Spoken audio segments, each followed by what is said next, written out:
2019 April மாதம் சமூக நீதி காவலர் மருத்துவர் ஐயா அவர்களை மற்றும் மருத்துவர் கொந்துசாமி ஐயா அவர்களையும் குடிபோதையில் அநாகரிக முறையில் தவறுதலாக பேசி சமூக வலைதளங்களில் வெளியிட்டேன். தற்போது அந்த வீடியோ சமூக வலைதளங்களில் வைரலாக பரவி கொண்டிருக்கிறது.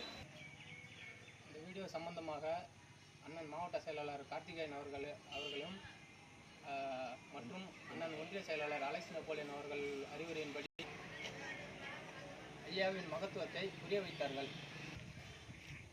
இதற்காக ஐயாவிடம் நான் பகிரங்க மன்னிப்பு கேட்கிறேன்.